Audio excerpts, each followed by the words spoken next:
বুঢ়াদী আৰু টিহু নদীৰ বাঢ়নি পানীয়ে বিভিন্ন ঠাইত মথাউৰি ছিঙি বৃহত্তৰ টিহু অঞ্চলত বিস্তৰ ক্ষতি সাধন কৰাৰ ফলত নিজৰ আপোন ঘৰখন এৰি বহু পৰিয়ালে নিৰাপদ স্থান বিচাৰি আশ্ৰয় শিবিৰত আশ্ৰয় লৈছে। শনিবাৰে টিহুৰ সৰ্বেশ্বৰ দাস মহাবিদ্যালয়, টিহু ছোৱালী হাইস্কুল, টিহু বালক আৰু বালিকা নিম্ন বুনিয়াদী বিদ্যালয় আদিত শিবিৰে বানাক্ৰান্তৰ খবৰ ল'লে জ্যেষ্ঠ কেবিনেট মন্ত্ৰী চন্দ্ৰমোহন পাটোৱাৰীয়ে। শিবিৰত বানাক্ৰান্তৰ মাজত ফেনাইল, কেণ্ডেল, ধূপ, বিস্কুট আদি বিতৰণ কৰি বানাক্ৰান্তক পৰ্যাপ্ত বান সাহায্য আৰু কৃষকক কঠীয়া বিতৰণৰ আশ্বাস দিয়ে। আনহাতে বানত ছিগা মথাউৰিসমূহ অচিৰে মেৰামতি কৰা হ'ব বুলিও জানিবলৈ দিয়ে পাটোৱাৰীয়ে। ইয়াৰ পিছতে দক্ষিণ ভোজকুছিৰ বুঢ়াদিয়া নদীৰ ভগ্ন মথাউৰিৰ পৰিদৰ্শন কৰে মন্ত্ৰীগৰাকীয়ে। দিনজোৰা কাৰ্যসূচীৰে সমষ্টিলৈ অহা মন্ত্ৰী চন্দ্ৰমোহন পাটোৱাৰীয়ে সমষ্টিৰ বানাক্ৰান্ত অঞ্চল পৰিদৰ্শন কৰি বান পৰিস্থিতিৰ বুজ লয়।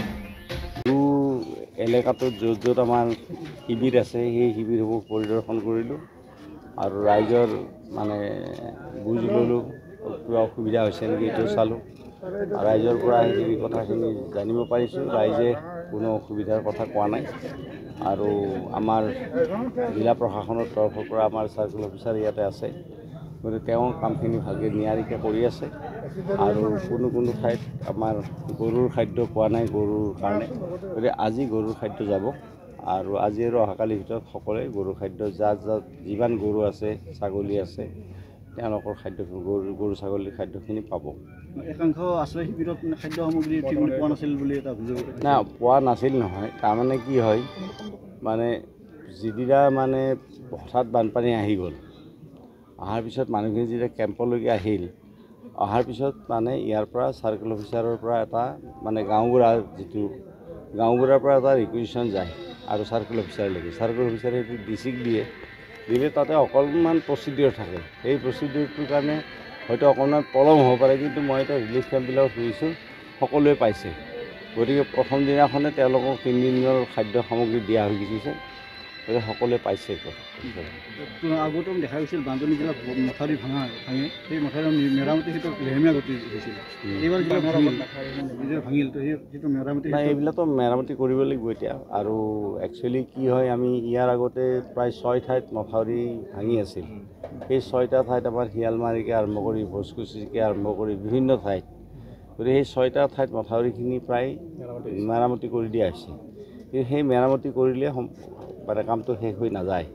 সেই মথাউৰিটো সম্পূৰ্ণ নিৰ্মাণ কৰিব লাগিব, নতুনকৈ নিৰ্মাণ কৰিব লাগিব। গতিকে ইয়াত সমস্যা এটা আছে, এইটোৱেই যে আমাৰ এতিয়া টিহু মানে হাৰিভাঙা, টিহু, ভোজকুচি এই অঞ্চল যিটো আছে, এই অঞ্চলটোৰ ইফালৰ মথাউৰিখিনি নবনালে, কিন্তু সিফালৰ আমাৰ ধৰ্মপুৰ সমষ্টিৰ মথাউৰিবিলাক খুব সুন্দৰকৈ বনোৱা আছে। গতিকে সিফালৰ মথাউৰিটো ভালকৈ বনোৱাৰ কাৰণে পানীৰ মানে হিটটো বা মানে পানীয়ে এইফালে দিয়ে, আৰু দিয়াৰ ফলত ইয়াত যিহেতুকে মথাউৰি নাছিল বা ক'ৰবাত অলপ আছিল যদিও ভাঙি চিঙি আছিল, সেইকাৰণে ইয়াতে একচুৱেলি পানীটো বেছি হয়। গতিকে এইবাৰ এইটো ছাইডৰ মথাউৰিখিনি সম্পূৰ্ণ নিৰ্মাণ কৰাৰ কাৰণে ইতিমধ্যে মই আমাৰ ৱাটাৰ ৰিচোৰ্চ মিনিষ্টাৰক কৈছোঁ, তেখেতৰ মাজতে এদিন ভিজিট কৰিব। গতিকে আমি এইবাৰ গোটেই মথাউৰিখিনি যাতে নিৰ্মাণ কৰিব পাৰোঁ তাৰ কাৰণে চেষ্টা কৰিম। কৃষকৰ কঠীয়া নষ্ট হৈছে, তেওঁলোকক মানে কৃষি বিভাগৰ পৰা কঠীয়া যোগান ধৰা হ'ব, আৰু যাৰ মানে কঠীয়া ঠিকে আছে তেওঁলোকতো ঠিকে থাকিব, আৰু যাৰ কঠীয়া নষ্ট হৈছে তেওঁলোকক কঠীয়া যোগান ধৰা হ'ব। অসম আদিত্য, নলবাৰী।